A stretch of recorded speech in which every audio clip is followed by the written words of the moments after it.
Aimee at Sara.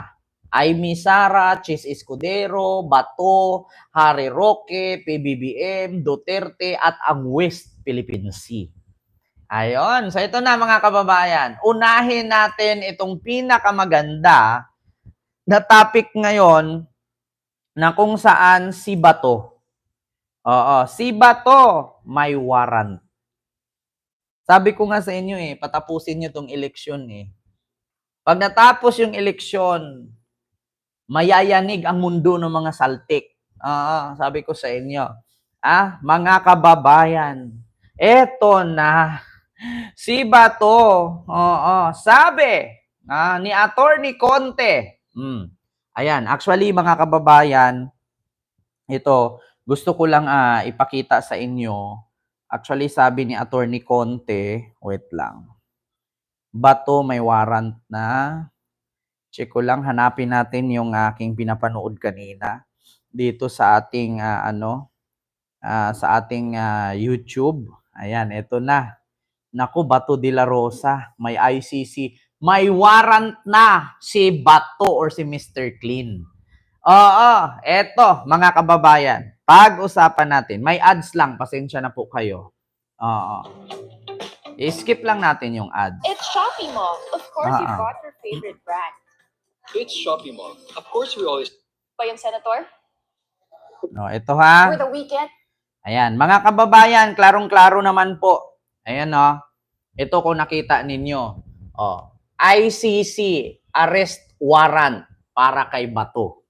Ito na.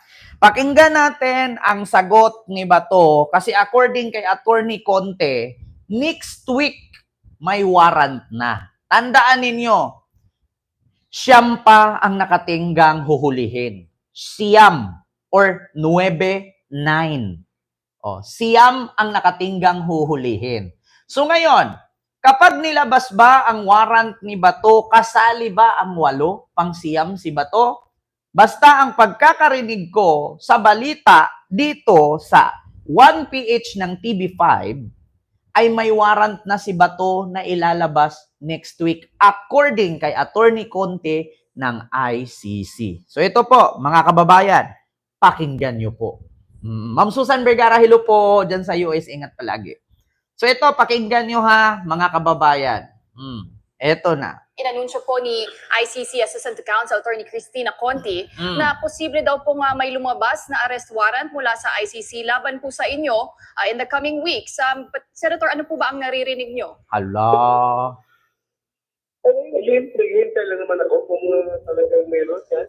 Wala pa tayo magagawa dyan. Hintayin lang natin yung ano magiging decision ng Supreme Court doon sa aming pending petition sa Supreme Court. So, hintayin lang natin. Pero Senator, I mean, initially, di ba sabi niyo po, you will vow to go into hiding, but eventually sabi niyo po, willing po kayong pumunta po sa Hague at harapin ang ICC. So does that mean, kung... Di ba, naalala niyo mga kababayan, sabi ni Bato noon, magtatago daw siya at magdi-disguise. Yun nga, sabi ko nga, magwiwig siya, parang si Justin Bieber yun ang kasi ang sabi. Magtatago daw siya tapos magdi-disguise. Ngayon, ang sagot ni Bato, mga kababayan, ay antayin daw niya. Inaantay daw niya ang naturang warrant. Sabi ko nga sa inyo mga kababayan, antayin ninyo pagkatapos nitong eleksyon, yayanig ang mundo ng mga saltik ng mga DDS. Sabi ko sa inyo, sabihin nyo na sa aking fake news ako. Sabihin nyo na sa aking fake news ako. Ito pa. Dumating nga po itong arrest warrant, you will be fully cooperating. Tama po ba yun, Senator? No. Wala kong sinabi na magpo-cooperate ako. Ang sabi ko lang is noon na gusto kong pumunta doon. Ito na, nagsinungaling na si Bato mga kababayan. Kung naalala nyo noon na ang sabi niya, sasamahan niya ang ICC para arestuhin si Duterte. Kung naalala ninyo, sabi ni Bato yan, sasamahan ko pa kayo para arestuhin si Mayor Duterte, sabi niya. Pero nung dumating ang warrant mula ICC sa pamamagitan ng Interpol, si Bato hindi nagpapakita, hindi sumunod sa Hong Kong. Kasi narinig na daw niya, according sa kanyang intel, na may warrant na. So, dito pa lang, huwag nyo nang iboto. Sinungaling eh. Yeah? Sabi niya, sasamahan ko pa yung ICC para hulihin si Mayor. Si President Duterte. Asaan? Wala. Tapos ngayon, in-interview siya ulit, tinanong siya, ang sabi ha, paano kung dumating daw ang warrant? So, eto nga ang sabi. I mean, initially, di ba sabi niyo po, you will vow to go into hiding, but eventually, sabi niyo po, willing po kayong vow to go in hiding. So, magtatago daw. So, tapos, willing. pumunta po sa Hague at harapin ang ICC. So, does that mean, kung dumating nga po itong arrest warrant, you will be fully cooperating? Tama po ba yun, Ma'am Mirian Suzuki, Ma'am Neil Domingo, and Ma'am Susan Vergara, Miguel, shout out po. Senator? No daw. Wala kong sinabi na mag-cooperate ako. Ang sabi ko lang is noon na gusto kong pumunta doon may tsansa na makalapit ako kay Pangulong Duterte. Pero yun nga, nung nalaman ko na at yung family members niya, hirap na hirap makapunta sa kanya, makabisita. Ma'am Shirley, hello po. Ma'am Itch Andy, hello. That's the point of going there kung hindi ko siya makita. Ano yung plano nyo, Senator, kung sakali lang, no, na maunang lumabas yung warrant bago yung desisyon ng Korte Suprema? Sinabi naman ng ating Senate President noon na I can avail the protection of the Senate. Sabi ni Bato, pag nilabas daw ang warrant of arrest sa kanya, hintayin daw niya ang resulta ng korte. Ngayon, mga kababayan, may tanong ko lang sa inyo, sabi ni Bato, umaasa pa rin daw siya kay Senate President, tawag dito, Chis Escudero. Ang problema nga ngayon, si Chis Escudero nabubuisit na nga kay Amy. So, nag-expect si Bato na tutulungan pa rin siya ni Chis Escudero. Ako nagsabi sa inyo mga kababayan, kung ako kay Chis, wala kayong tulong na makuha sa akin. Bakit? Binababoy na ako ng supporter ninyo, tutulungan pa rin kayo. Ano ako, si Amy Marcos? Di ba? Ano ako, si Amy? Na kahit alam niyang pinagmumura na siya ng mga DDS, patuloy pa rin kasi maitim daw ang ating bansa. Alam niyo, sa totoo lang, mamaya pag-usapan din natin yan. No? Tuloy natin kay Bato. While hinihintay yung decision ng Korte Suprema. So I can stay within the Senate premises para hindi nila ako huliin habang hinihintay nun. Actually, Bato, para sa akin na walang saysay yung Korte Suprema nga sa Pilipinas. Bakit ulitin ko sa inyo ha, lalong-lalo ng mga DDS. Hindi po ako abogado.